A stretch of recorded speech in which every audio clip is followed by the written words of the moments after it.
Ô, meus amigos, palavra de Deus bonita saiu dos lábios de Jesus. Ele estava pregando para a multidão e disse assim, João 3,14, e como Moisés levantou a serpente no deserto, importa que o Filho do Homem seja levantado.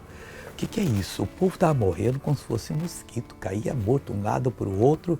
Aí Moisés buscou a Deus, orou a Deus, porque o povo desse jeito ia embora.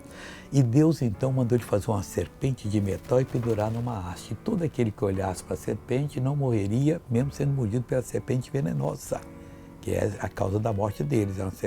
Era um serpente que apareceu no meio do arraial, mas muita cobra, mordia e o pessoal morria. Então olhar para a serpente de metal não morria. E Jesus disse que assim seria levantado. Você está com algum problema sério? Olhe para Jesus pregado na cruz do Calvário. Ele se comparou à serpente toda contorcida de tanto sofrimento. Se você olhar, você vai ser curado. É isso que ele disse, importa. É assim que Deus abençoa. Veja essa pessoa que foi curada.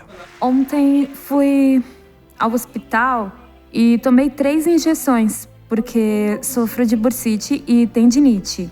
Os meus dedos estão deformados pela artrite, porque sofro de artrite. Há quantos anos sofre de artrite? Mais ou menos 10 anos. Tanto é que tenho todos os meus dedos deformados por conta da artrite.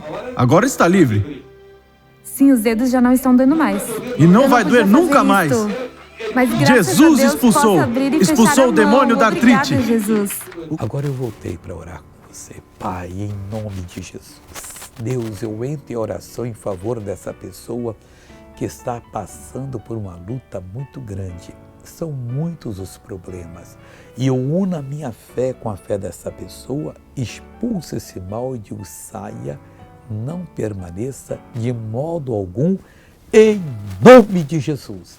Você levanta as mãos e diga, obrigado, Pai. E acabou.